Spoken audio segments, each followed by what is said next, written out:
Hey guys, tonight we're delving into a fear so primal, so utterly terrifying. It's probably haunted humanity since the first person mistook a deep sleep for the final one, the horrifying truth of being buried alive. Imagine, if you will, the cold, damp earth pressing down on a wooden lid. The silence absolute, broken only by the frantic pounding of your own heart. You're trying to scream, but your lungs refuse to cooperate. Already starved for air? The smell of damp soil fills your nostrils. Not fresh and earthy, but cloying and suffocating. You scratch, you claw, but the rough wood splinters under your nails. Refusing to yield, you're awake, you're alive, and you're trapped. And honestly, if you were actually there, you'd probably pass out from sheer terror before the lack of oxygen got you. So, before you get comfortable, take a moment to like the video and subscribe, but only if you genuinely enjoy what I do here. Tell me, where in the world are you tuning in from tonight? And what time is it now? Dim the lights. Maybe turn on a fan for that soft background hum. And let's ease into tonight's journey together. You find yourself transported to a time shrouded in shadow and fear. A period where the line between life and death was far blurrier than we, in our modern medical age, can possibly comprehend. We're talking about medieval Europe, a time of plagues, rudimentary medicine, and a pervasive, terrifying dread of being interred before your last breath had truly been taken. This wasn't just a gothic horror story for many, it was a very real, very possible nightmare. Think about it. Medical knowledge was, to put it mildly, limited. There were no stethoscopes to listen for a heartbeat, no sophisticated monitors to track brain activity, no thermometers to confirm body temperature changes that might indicate death. Diagnosis often relied on superficial observations, a lack of breathing, no visible pulse, cold skin, dilated pupils, and while these are certainly indicators, they are by no means definitive, especially in an era where various medical conditions could mimic the stillness of death. One common historical truth that fueled this fear was the frequency of states that mimicked death. Conditions like severe catatonia, deep comas induced by illness or injury, extreme shock, or even certain metabolic disorders could render a person unresponsive. Cold and seemingly lifeless. Imagine someone collapsing from a particularly virulent fever, their breathing barely perceptible, their skin clammy and cold. To a medieval physician, or more likely, a family member making the grim assessment, this person would appear unmistakably deceased and with the looming threat of rapid decomposition, especially in warmer climates or during summer months. There was often an urgent rush to bury the body, a fascinating and chilling detail is the lack of a standardized, universally accepted method for confirming death. Every village, every region, might have had its own customs, often passed down through generations. Some might place a feather near the nose to check for breath. Others might hold a mirror to the mouth to see if it fogged up. But these methods were imprecise at best, and utterly useless in cases of shallow breathing or a barely beating heart. Historians still debate the true prevalence of live burials in the Middle Ages, with some arguing it was a widespread, if rarely documented, horror, while others suggest it was more of a persistent anxiety than a common occurrence. However, the very real fear, passed down through generations, certainly existed. Here's a little medieval medical joke to lighten the mood. Why did the medieval barber make a bad surgeon because he only knew how to cut corners and hair? Get it, bad surgeon? Okay, I'll stick to the history. The process of preparing a body for burial was also often rushed, especially in times of high mortality. During plagues, for instance, bodies accumulated quickly, and the need for rapid interment to prevent the spread of disease often superseded careful verification of death. You might be considered dead, wrapped in a shroud, and placed in a coffin within hours of appearing lifeless. There was no embalming, no viewing periods that might allow for a spontaneous recovery. and certainly no sophisticated medical equipment to confirm your cessation of life. Consider the sensory experience of someone being buried alive. The darkness would be absolute, suffocating. The air would quickly become stale, heavy with the scent of wood and damp earth. The sounds, initially muffled, might then be terrifyingly clear, the scrape of shovels above, the thud of dirt hitting the coffin lid, every tiny shift, every creak of the wood, would be amplified in the horrifying silence, turning a confined space into an echo chamber of dread. The psychological torment alone, the realization of your predicament, would be enough to drive a person to the brink of madness, long before suffocation set in. Furthermore, the materials used for coffins in the medieval period were often basic, simple wooden boxes, sometimes not even fully sealed. This meant that while offering some protection, they also allowed for some ingress of air and sound, making the experience both more prolonged and more terrifying for anyone unfortunate enough to wake up inside. It wasn't a hermetically sealed chamber, it was just enough to draw out the horror. One particularly grim detail is the lack of legal or societal safeguards specifically against premature burial. While there were laws governing burial rites and the sanctity of the dead, there were no widespread regulations or medical protocols mandating a certain period of observation before interment, or requiring definitive signs of death. This oversight speaks volumes about the medical limitations and the pressing practicalities of the time, where rapid disposal of bodies was often prioritized over exhaustive death verification. So, as you slowly become accustomed to the unsettling quietude of your imagination, remember that for a person in medieval times, the very concept of death was fraught with an added layer of terror. It wasn't just the fear of the unknown afterlife, but the horrifying possibility that the journey there might begin before it was truly your time. The dirt piling on top of you, the realization that you were truly trapped, it's a nightmare that, for some, was horrifyingly real. And as you drift deeper, perhaps you'll appreciate the reassuring hum of your fan, a sound of life and safety. Far removed from the muffled thuds of earth on a coffin lid, you've already glimpsed the terrifying prospect of a medieval slumber turning into an eternal nightmare. Now, we're going to dive deeper into why this horrifying scenario was so plausible, the primitive state of medical knowledge in the Middle Ages.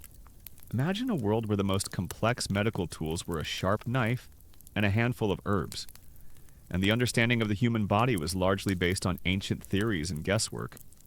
This limited comprehension often led to doctors and family members mistaking deep comas or other unresponsive states for actual death, sealing unfortunate souls into their graves prematurely. Think about the prevailing medical theories of the time.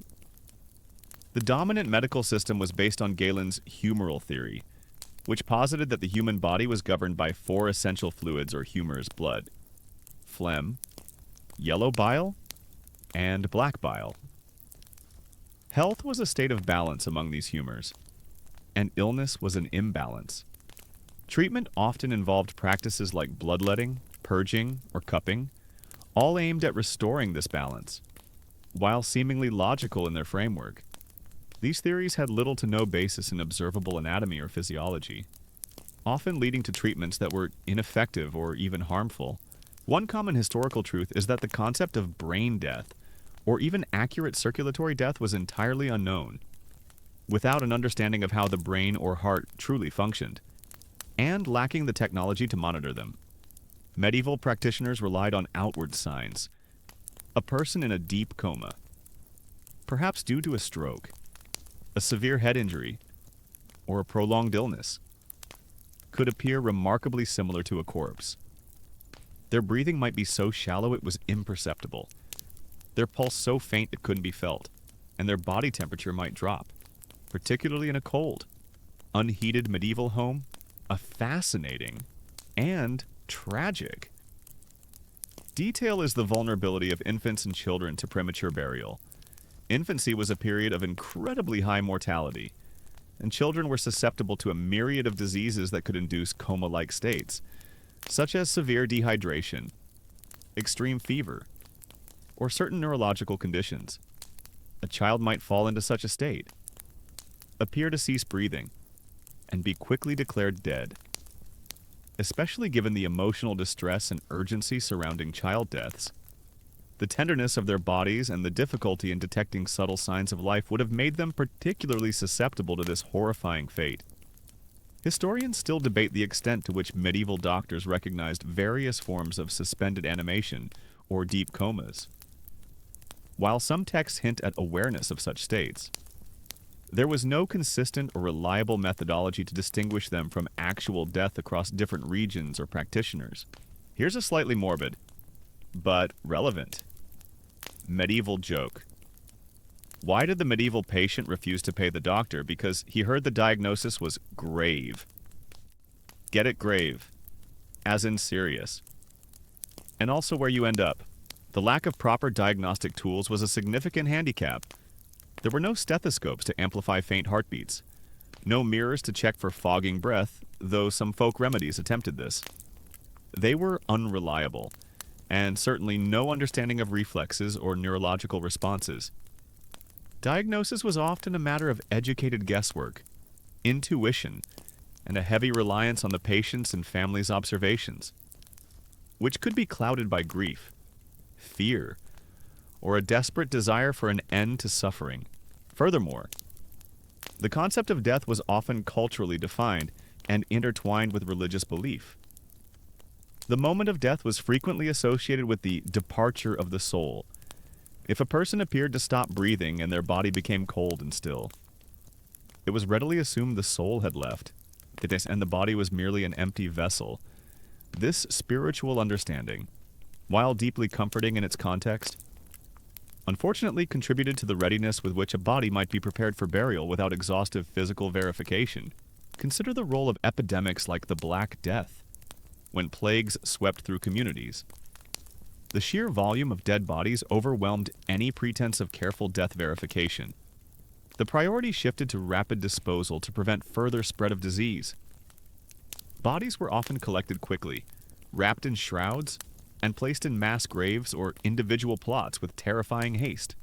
In such chaotic circumstances, the already thin line between life and death became even more blurred, making accidental live burial an even greater, horrifying possibility. You could be suffering from a fever that mimicked death and simply be swept up in the grim tide of the deceased. One particularly harrowing, though rarely discussed, aspect is the use of death watches.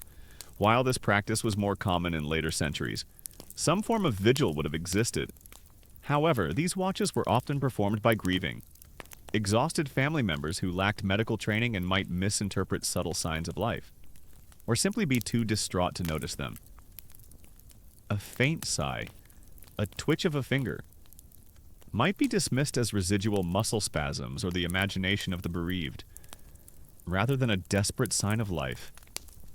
The psychological burden on those performing these watches would have been immense. So, as you slowly succumb to the gentle embrace of sleep, remember that the terrifying possibility of being buried alive in medieval times was not just a macabre fantasy. It was a very real consequence of a medical landscape defined by limited knowledge, rudimentary tools, and a cultural understanding of death that prioritized spiritual concepts over precise physiological verification. It's a chilling reminder of how vulnerable humanity was to its own ignorance, and a reason to be truly thankful for the marvels of modern medicine. You can rest easy knowing that today, a cold nose and dilated pupils are just the beginning of a thorough checkup. Not a one-way ticket to a 6-foot deep slumber. You've grappled with the terrifying limitations of medieval medicine, understanding how a deep coma could be tragically mistaken for death. Now, as the soft hum of your fan whispers in your ears, imagine the chilling aftermath you awaken in the dark. Confined space of a coffin, the realization slowly, sickeningly, dawning upon you. This is where the desperate, ingenious, and often futile attempts to signal from beyond the grave come into play. A horrifying testament to the human will to survive. Even when buried alive, think about the sheer, unadulterated terror that would grip you. The initial disorientation, the crushing weight of the coffin lid, the absolute darkness. Then, the frantic scramble, the desperate realization of your predicament. Your first instinct would be to scream, to pound, to do anything to alert those above ground. But the earth, your literal blanket, would muffle your pleas, rendering your cries silent, your thuds almost imperceptible. One common historical truth that fueled the fear of live burial was the widespread anecdotal evidence and folklore surrounding such events. While documented cases were rare, the stories circulated like wildfire, often embellished, creating a public consciousness rife with paranoia. People would recount tales of a relative whose coffin lid was found scratched on the inside, or a faint cry heard too late. Whether these were true or simply urban legends, they solidified the dread, prompting individuals to consider ways they might avoid such a fate. A fascinating and utterly heartbreaking detail is the use of grave bells or safety coffins. While these inventions became more prevalent in the 18th and 19th centuries, the idea of a mechanism to signal from the grave certainly existed in earlier forms or folk practices. Imagine a simple string, tied to a bell above ground, and placed in the hand of the deceased. The hope was that if the person revived, even a slight twitch of a finger could ring the bell, alerting someone to their horrifying plight. This crude early warning system, while offering a sliver of hope, often proved unreliable. A natural shift of the body, a rodent, or even just the wind could trigger the bell, leading to false alarms and eventually skepticism. Here's a medieval grave joke for you. Why did the dead knight refuse to be buried with a bell? He said he was already ringing with regret.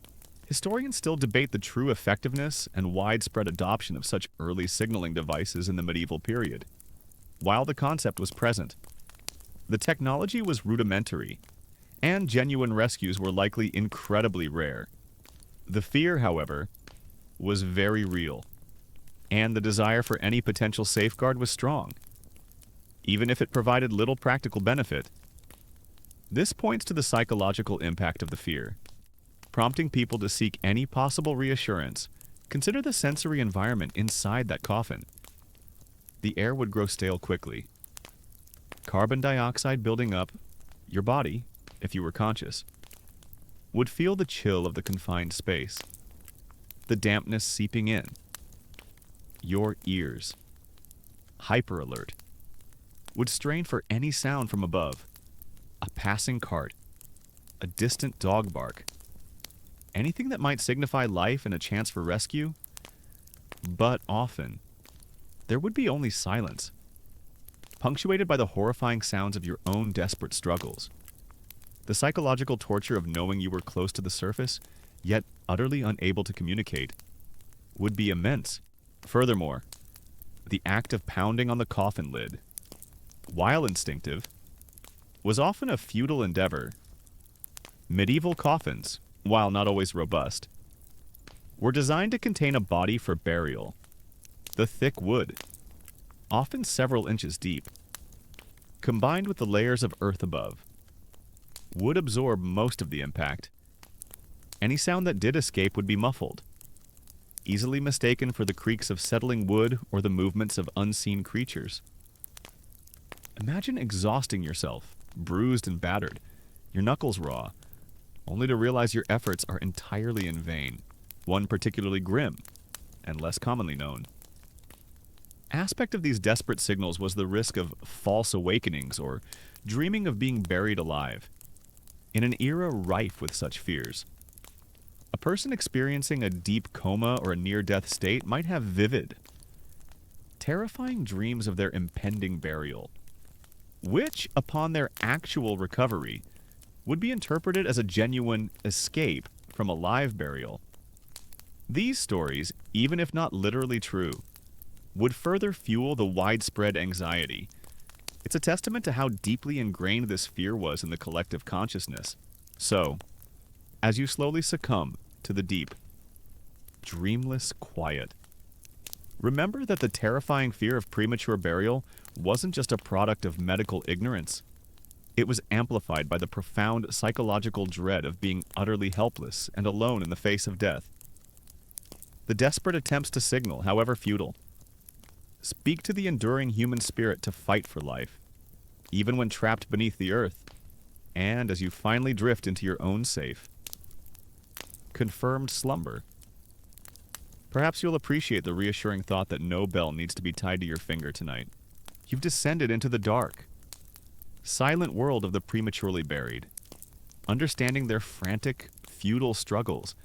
But the horrors of the medieval grave didn't end with mistaken identity. For those unfortunate souls who did truly die, and even more tragically, for those mistakenly interred. A secondary nightmare often awaited them: the grim business of grave robbing and body snatching. This was a pervasive, illicit trade that added another layer of dread to death. Turning the sanctity of the grave into a marketplace for the macabre? Imagine, for a moment, the desperation that drove these individuals. Poverty was rampant in medieval times, and for many, the promise of even a few coins was enough to overcome any moral or religious qualms about disturbing the dead. This wasn't always about grand treasures. Sometimes it was about a simple shroud, a piece of jewelry, or even the wooden coffin itself, which could be repurposed or sold. One common historical truth is that grave robbing was a persistent problem throughout the Middle Ages, driven by economic necessity and the value of grave goods. While often condemned by the church and secular authorities, enforcement was difficult, especially in remote areas or under the cover of night. The allure of easily accessible valuables, even small ones, proved too tempting for many struggling individuals. You might have buried your loved one with a simple silver ring, thinking it safe, only for it to be unearthed hours later. A fascinating and particularly chilling detail is the practice of body snatching for anatomical study or illicit trade. As medical schools slowly began to emerge and the need for cadavers for dissection grew, a black market for bodies developed.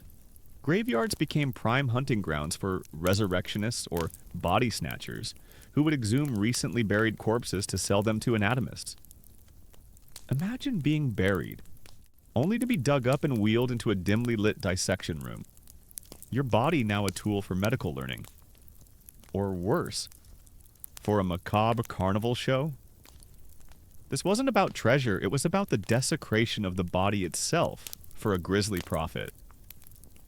Historians still debate the precise scale of organized body snatching case in the earliest parts of the medieval period, as it became more systematized in later centuries, particularly during the Enlightenment when anatomical study flourished.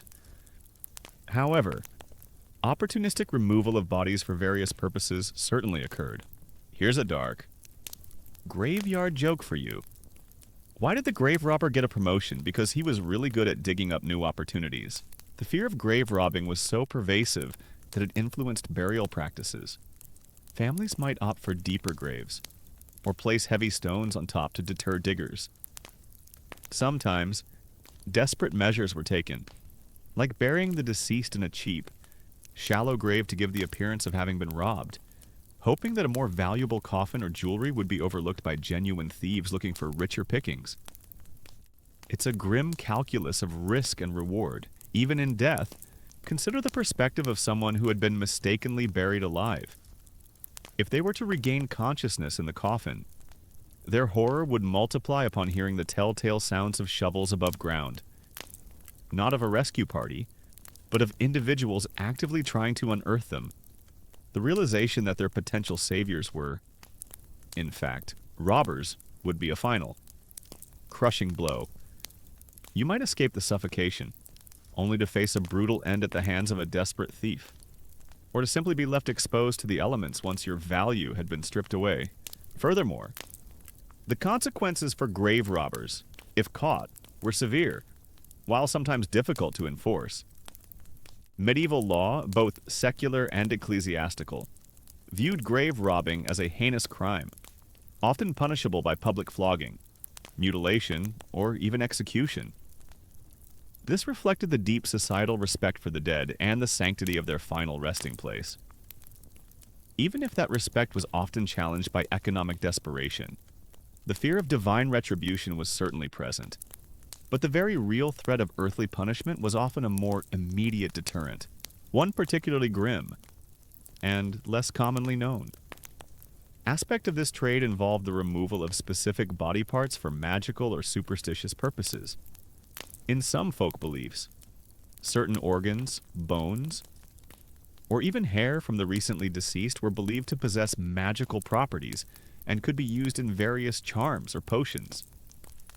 This added an even more repulsive dimension to body snatching, transforming the deceased from a source of valuables into a source of macabre ingredients. So, as you slowly succumb to the gentle embrace of sleep, remember that the darkness of the medieval grave held more than one kind of terror. For those mistakenly buried alive, the fear of suffocation was paramount, but for all who entered the earth, the chilling possibility of having their final rest disturbed by human greed and desperation added a brutal, secondary layer of horror. You can rest easy tonight, knowing that your slumber is safe, not just from mistaken identity, but from the unsavory activities of those who once profited from the dead. You've contemplated the chilling reality of premature burial and the secondary horror of grave robbing. Now, you're about to witness how an even greater, more pervasive nightmare amplified these fears and made the tragic mistake of live burial agonizingly common, the relentless onslaught of epidemics, particularly the Black Death, which exacerbated the problem, leading to rushed burials and even more terrifying errors. Imagine the scene: not just one or two isolated deaths, but entire villages being decimated. The air, already thick with the stench of unwashed bodies and fear, would be heavy with the presence of disease. The medieval world was constantly battling outbreaks: smallpox, measles, dysentery, but nothing, absolutely nothing, compared to the sheer, terrifying scale of the Black Death, which swept across Europe in the mid-14th century, wiping out an estimated 30 to 50% of the population. One common historical truth that is often recounted is the overwhelming speed and virulence of the Black Death, which left little time for careful death verification when people were dying by the hundreds, sometimes even thousands, in a single city. The priority quickly shifted from respectful, individualized burials to rapid, mass disposal. The goal was simple: get the bodies into the ground as quickly as possible to prevent further spread of the contagion.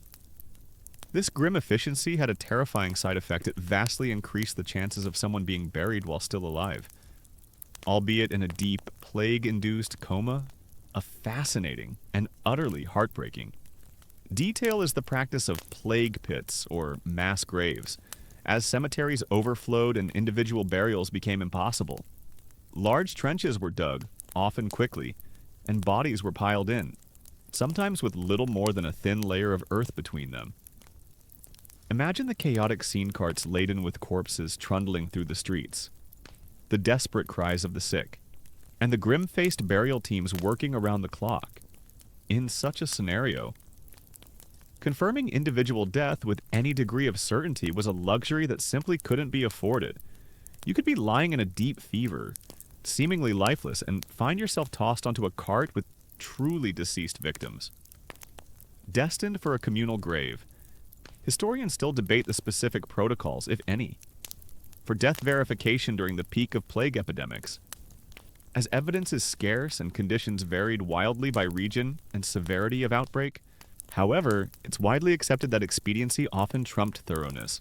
Here's a somber, plague-era joke.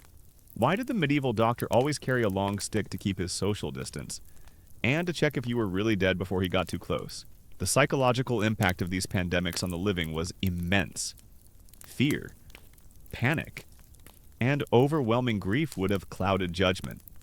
Families, desperate to protect themselves from infection, might have been quick to declare a loved one dead and remove the body from their home, even at the slightest sign of unresponsiveness.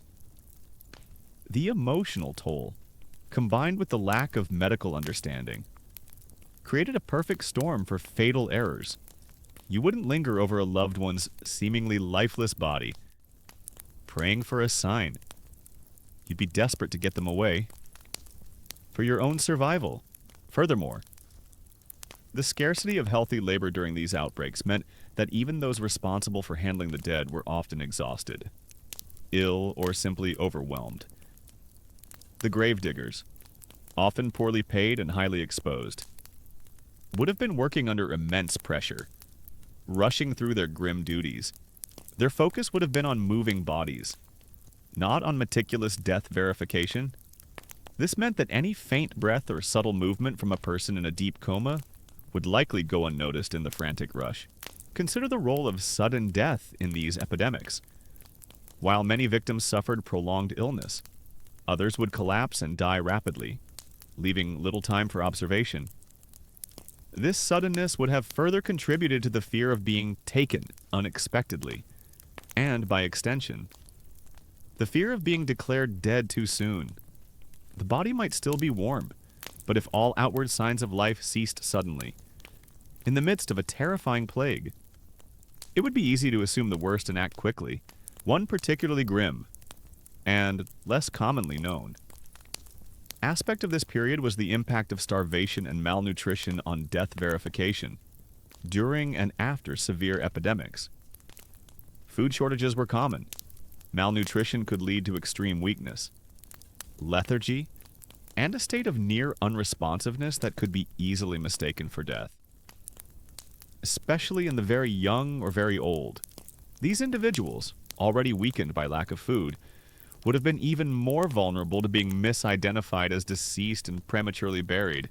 So, as you slowly succumb to the gentle embrace of sleep, remember that the terrifying nightmare of live burial, while always a lurking fear, reached its terrifying peak during the great epidemics of the Middle Ages. The sheer volume of death, the speed of contagion, and the overwhelming fear combined to create a scenario where the line between life and death became dangerously, tragically blurred.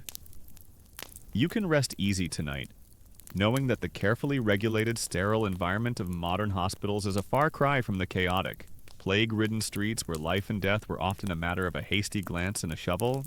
You've witnessed how the terrifying specter of live burial intensified during times of plague and chaos.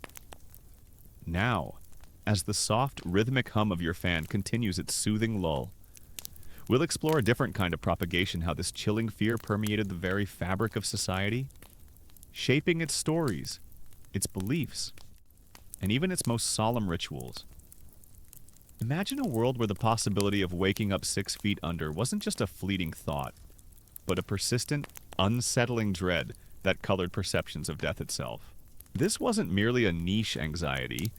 The fear of being buried alive became a widespread cultural phenomenon. Deeply embedded in the collective consciousness of medieval and early modern Europe, it was a topic whispered about in hushed tones, recounted in cautionary tales, and even used to frighten children into obedience. The very concept of death became synonymous with this added layer of terror, turning a natural process into a potential nightmare. One common historical truth that powerfully contributed to this pervasive fear was the development of macabre folklore and urban legends. Stories, passed down verbally and later in printed pamphlets, would describe instances where coffins were later found with scratch marks on the inside, or where a body, upon exhumation for a later burial or legal dispute, was discovered in a position that suggested a desperate struggle. While many of these tales were likely apocryphal or exaggerated, they gained traction precisely because they tapped into a very real, very plausible anxiety about medical limitations. You can imagine a village elder recounting a tale of poor Agnes, who was taken too soon, with a shiver running through the assembled listeners. A fascinating and somewhat morbid detail is how the fear of live burial found its way into popular literature and poetry. Gothic novels, which emerged in later centuries but drew on medieval anxieties, frequently featured plots involving characters being prematurely interred, only to experience a terrifying awakening. Edgar Allan Poe, for instance, famously explored this theme in The Premature Burial, detailing the claustrophobic dread and the elaborate precautions individuals took to avoid such a fate. These literary works, while fictional, served to both reflect and reinforce the public's pervasive fear, giving it a dramatic, visceral form. Historians still debate the extent to which these literary portrayals were accurate reflections of widespread belief versus simply exploiting a common human phobia for dramatic effect. However, their very existence speaks to the power of the fear. Here's a medieval literary joke for you. Why did the medieval poet always write about graves? Because he had a deep passion for digging up old rhymes. The influence of this fear extended beyond mere storytelling. It began to subtly, and sometimes overtly, affect actual burial practices. While safety coffins with bells or other signaling devices became more common in the 18th and 19th centuries. Earlier, more rudimentary precautions emerged. Families might delay burials for a longer period than strictly necessary, keeping a vigil over the deceased for days, hoping for any sign of life. They might also include items within the coffin that could, theoretically, aid in a desperate attempt to escape, or at least provide some comfort, though the latter was likely more for the living than the dead. Consider the psychological impact on individuals making their last will and testament. It wasn't uncommon for people, particularly the wealthy, to include specific instructions in their wills regarding their burial to prevent being interred alive. These might include stipulations for a prolonged death watch, a vigil over the body, requests for certain signs to be checked, or even directions to perform a minor incision on the body, hoping that pain would elicit a reaction if life still lingered. This proactive approach underscores just how deeply ingrained and personal this fear had become. You, in your dying days, might be consumed by this very specific, terrifying anxiety. Furthermore, the superstitious belief in the unquiet dead, or revenants those who return from the grave, sometimes intertwined with the fear of live burial. While distinct, the idea that a person could rise from their tomb, either through natural means or supernatural, blurred the lines between a medical mistake and a ghostly phenomenon. A reported instance of a body found out of place in a coffin might be attributed to premature burial, but also to the deceased returning as a vampire or ghoul, adding another layer of terrifying interpretation to the event, one particularly grim and less commonly known. Aspect of this public fascination was the development of burial societies or friendly societies that, among other benefits, sometimes offered the promise of a thorough death verification process for their members. These groups provided a form of insurance and reassurance, allowing individuals to believe they wouldn't suffer the horrifying fate of being buried alive. It reflects a societal need to formalize a response to this deep-seated fear. So, as you slowly succumb to the gentle embrace of sleep, remember that the fear of being buried alive was far more than just a medical curiosity of the past. It was a potent cultural force, shaping the narratives, the customs, and the anxieties of entire generations. It reminds us how profoundly our collective fears can influence our lives, even after death, and as you finally drift into your own safe, undisturbed slumber. Perhaps you'll appreciate the quiet reassurance that your final resting place will truly be a place of rest, with no chilling uncertainties to stir your dreams. You've witnessed how the chilling fear of live burial permeated society, shaping folklore and literature, making the grave a place of lingering dread. Now, as the soft hum of your fan continues to lull you, we shift from the pervasive anxieties of the past to the slow, painstaking march of progress. We're about to explore the agonizingly slow development of medical science to accurately determine death. A scientific revolution that gradually made such horrors less common and allowed humanity to finally rest a little easier. Imagine a world where the stakes were literally life and death, and every diagnostic tool was rudimentary at best. The shift from relying on superficial signs to understanding the deeper physiological processes of death was not a sudden revelation, but a protracted battle against ignorance, superstition, and the limitations of technology. One common historical truth that marked this slow progress was the increasing emphasis on prolonged observation periods for the deceased. while medieval practices were often rushed, particularly during epidemics. Later centuries saw the gradual adoption of death watches or vigils, sometimes lasting for days. Families and often hired attendants would monitor the body for any signs of revival: a gasp, a twitch, a change in skin color, while still imprecise. This systematic delay in burial was a crucial first step, allowing for spontaneous recoveries from comas or other unresponsive states that might have otherwise led to premature interment. You might recall this being mentioned earlier as a desperate measure, but here, it became a more formalized, if still imperfect, protocol, a fascinating and somewhat morbid. Detail is the development of early tests for death that were far more invasive and uncomfortable than simple observation. These included pricking the skin with needles, applying hot irons to the body, or even sticking ammonia up the nose to elicit a reaction. The rationale was simple: if the person was truly dead, they wouldn't react. While barbaric by modern standards, these methods represented a desperate attempt to move beyond mere visual assessment and confirm a lack of neurological response.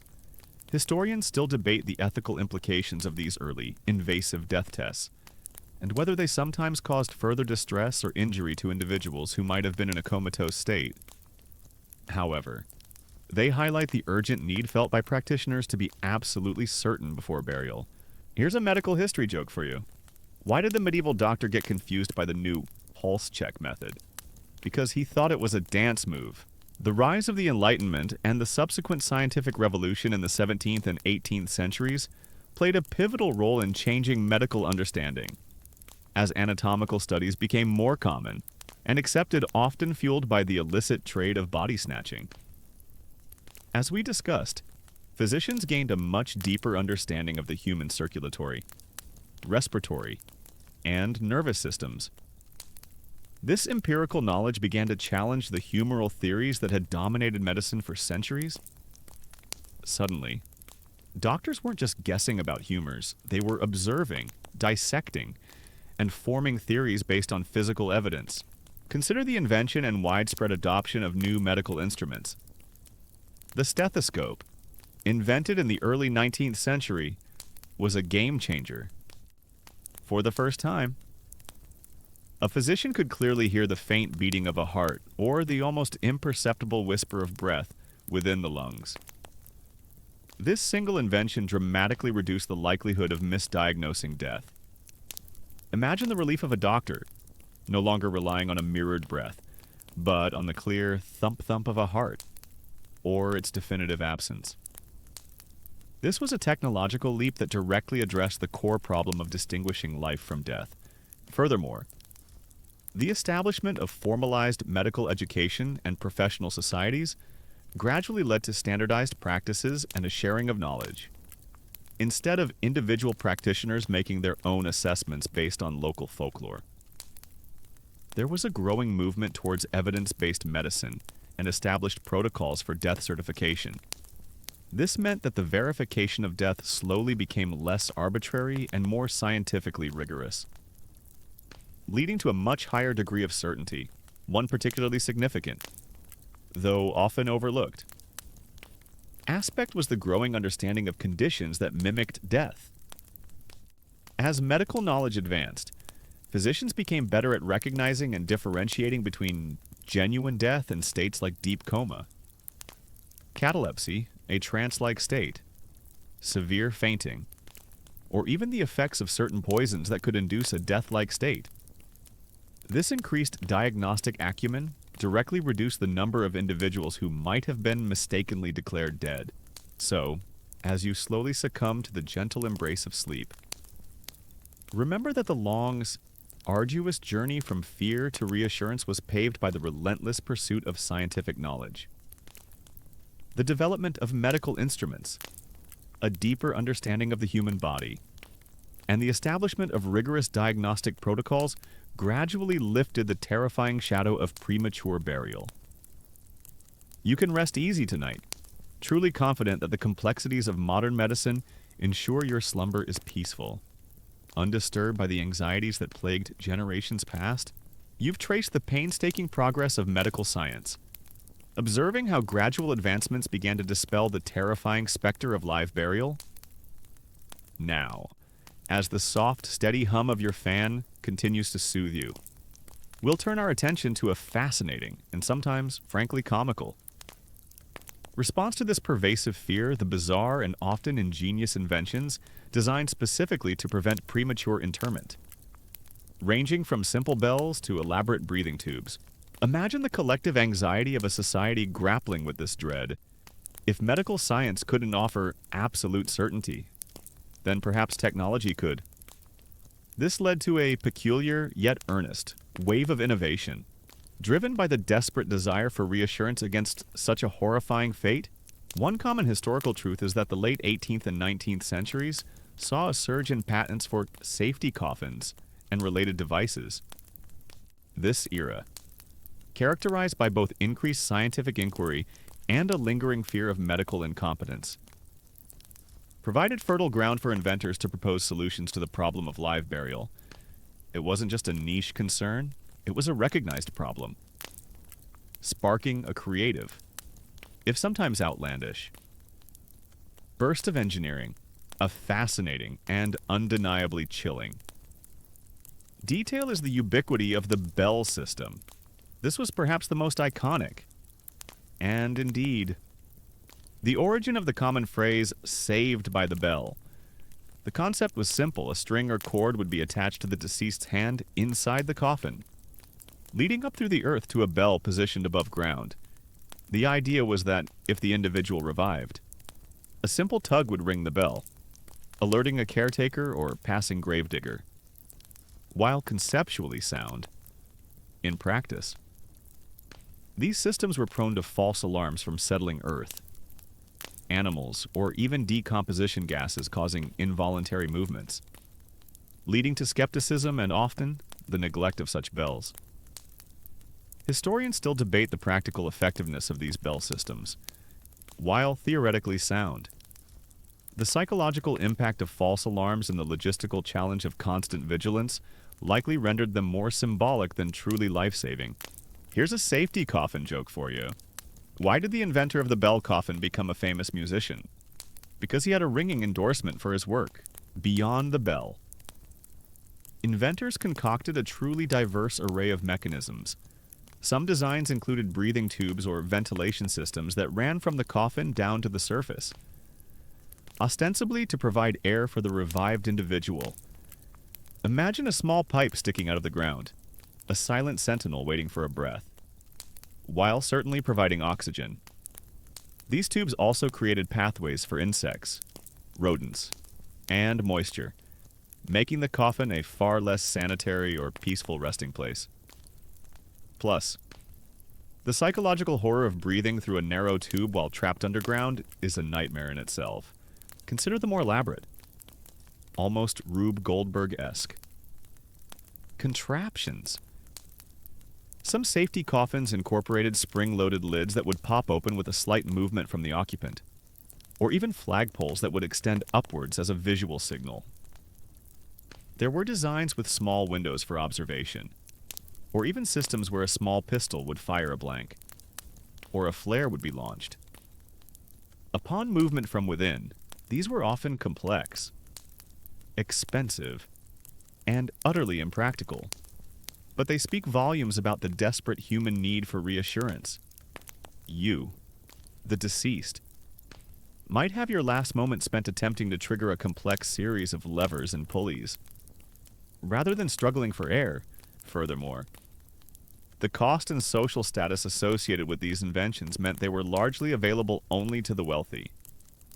A common laborer in a plague pit would never have the luxury of a safety coffin.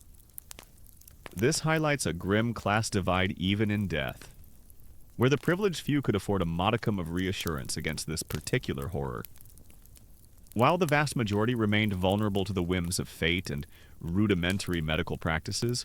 One particularly bizarre, and less commonly known, invention was the respiration tester, a device that involved placing a small, delicate mirror or feather over the mouth and nose of the deceased, and then sealing the coffin lid over the device. The idea was that any condensation or movement on the mirror feather, even after the lid was closed, would indicate breathing, and the burial could be stopped. This system, while ingenious in its concept, would have required immediate and constant vigilance to be effective, and was likely prone to environmental interference.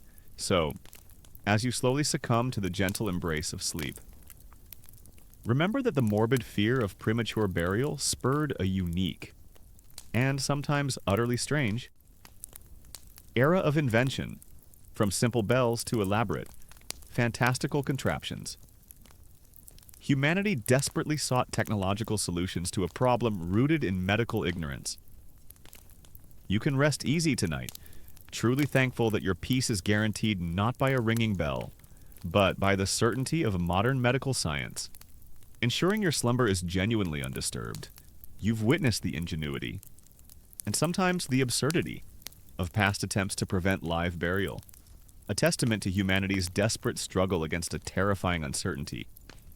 Now, as the soft, steady hum of your fan gently guides you, we journey into the present, a world transformed by scientific marvels. We're about to appreciate how far we've truly come, with advanced diagnostics making accidental live burial virtually impossible today. Imagine the sheer confidence we now have in determining death, a stark contrast to the guesswork and fear of previous centuries. This isn't just about bells and whistles, it's about a fundamental shift in our understanding of life itself. Driven by centuries of relentless scientific inquiry, one common historical truth that underpins this modern security is the comprehensive understanding of circulatory and respiratory cessation. Physicians today don't just check for a pulse or breath, they use sophisticated equipment. Electrocardiograms, ECGs, provide a detailed readout of heart activity, confirming its complete and irreversible cessation. Pulse oximeters measure blood oxygen levels, immediately indicating if respiration has stopped. These aren't subtle observations, they are definitive, quantifiable measurements that leave no room for doubt. You are no longer relying on a mirrored breath, but on complex wave patterns on a screen, a fascinating and deeply reassuring. Detail is the concept of brain death and the sophisticated neurological tests used to confirm it. In situations where heart and lung function can be artificially maintained, like in intensive care units, death is now often defined by the irreversible cessation of all brain activity. This involves a battery of tests checking for pupil response, gag reflexes, breathing reflexes like the apnea test, and sometimes even electroencephalograms, EEGs, to confirm the complete absence of electrical activity in the brain. Historians still debate the ethical and philosophical implications of defining death by brain activity. But medically, it provides a far more definitive criterion than any previous method. Ensuring that no conscious individual is mistakenly declared deceased. Here's a modern medical joke for you. Why did the doctor bring a pencil to the operating room? In case he needed to draw blood. The advancements extend to imaging technologies that can reveal internal conditions far beyond what any historical doctor could ever imagine. CT scans, MRIs, and ultrasounds can provide detailed views of internal organs and blood flow, helping to diagnose underlying conditions or confirm the absence of vital signs. These tools allow for an unprecedented level of certainty. Eliminating the guesswork that plagued earlier eras, you can literally see if the internal mechanisms of life have ceased. Consider the rigorous training and standardized protocols for medical professionals today. Doctors, nurses, and emergency responders undergo extensive education that includes precise methods for verifying death. There are checklists, legal requirements, and multiple confirmations typically performed by more than one medical professional before a death certificate is issued, and a body is released for burial or cremation. This multi-layered approach acts as a robust safeguard, making individual error highly unlikely. Furthermore, the very culture of medical practice has evolved. There's an emphasis on evidence-based medicine, peer review, and continuous learning. Medical practitioners are constantly updating their knowledge and techniques, ensuring that the most current and accurate methods are employed. This professional vigilance is a far cry from the scattered, often unverified, medical practices of the past. One particularly significant, though often overlooked, aspect is the understanding of hypothermia and other conditions that mimic death. Modern medicine is adept at recognizing profound hypothermia, where a person's body temperature drops so low that their metabolic processes slow drastically, making them appear lifeless. The modern medical dictum, "You're not dead until you're warm and dead," reflects this crucial understanding. Resuscitation efforts continue until the body is warmed to a normal temperature, ensuring that no one is mistakenly declared deceased due to extreme cold. This specific knowledge alone has saved countless lives that might have been lost in previous centuries. So, as you slowly succumb to the deep, peaceful embrace of sleep, remember the profound sense of security that modern medicine offers. The terrifying nightmares of accidental live burial, once a real and pervasive fear, have been almost entirely banished by the relentless progress of science. You can rest tonight with absolute confidence, knowing that your slumber is truly undisturbed. A testament to humanity's enduring quest for knowledge and certainty. You've journeyed through the unsettling realities and the remarkable advancements that have transformed the finality of death from a terrifying uncertainty into a medically confirmed fact. Now, as the soft, rhythmic hum of your fan gently whispers you closer to true slumber, we arrive at our final destination, reflecting on these historical nightmares as you drift into a truly undisturbed, very much alive, and completely safe permanent sleep. Imagine the collective sigh of relief that has swept through generations as medical science slowly, painstakingly, unraveled the mysteries of death, the fear of waking up in the dark, cold confines of a coffin, a fear that plagued medieval minds and fueled countless Gothic tales, has largely dissipated into the annals of history.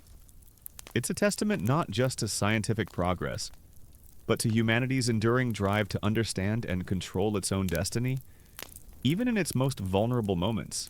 One common historical truth that we can now fully appreciate is that the cultural and psychological impact of definitively verifying death has brought immense peace of mind. No longer do families need to perform prolonged, anxiety-ridden death watches or rely on superstitious rituals. The process is now clinical, respectful, and, most importantly, certain. This certainty allows for genuine grief and a focus on remembrance, rather than the agonizing doubt that haunted our ancestors. You can say your final goodbyes, confident that your loved one has indeed passed beyond this realm. A fascinating and deeply comforting detail is how the very language we use around death has changed, reflecting our increased certainty. Phrases like pronounced dead or certified deceased are commonplace, underscoring the legal and medical rigor involved. The morbid curiosity and sensationalism around live burial have shifted from terrifying possibilities to historical curiosities, largely confined to fiction and educational narratives like this one. Historians still debate the extent to which modern medicalization has perhaps removed some of the spiritual or communal aspects of death. But the undeniable benefit has been the elimination of the specific fear of premature burial. Here's one last. Gentle thought to ease you into sleep. What do the history books say to the sleeping student? Don't worry, all the scary parts are over now. The journey we've taken tonight, from the primitive medical practices of the Middle Ages to the sophisticated diagnostics of today, is a powerful reminder of how vulnerability can drive innovation. The fear of being buried alive, while horrifying, spurred a continuous quest for knowledge, better technology, and more humane practices. Each invention, each scientific discovery, was a step towards the peace of mind that we now take for granted.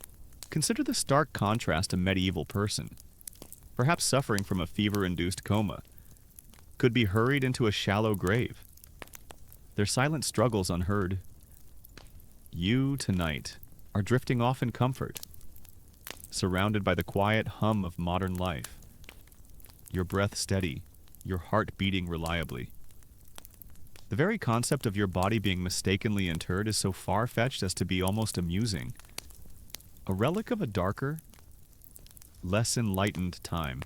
The narratives of fear, the grim jokes, the desperate inventions, they all belong to a past where the veil between life and death was thin and uncertain. Today, that veil is lifted by the precise instruments and rigorous knowledge of medical science, offering a clarity that allows us to approach death with dignity and life with profound reassurance. And so, as the final thoughts gently dissipate into the quiet expanse of your mind, allow yourself to fully embrace this modern peace. The historical nightmares have been explored, understood, and safely confined to the past. There are no bells to listen for, no desperate scratches on wood, no hurried shovels, just the comforting stillness of your room, the steady rhythm of your own breath, and the deep, undisturbed, truly permanent sleep that now awaits you. You are safe. You are warm. You are at peace.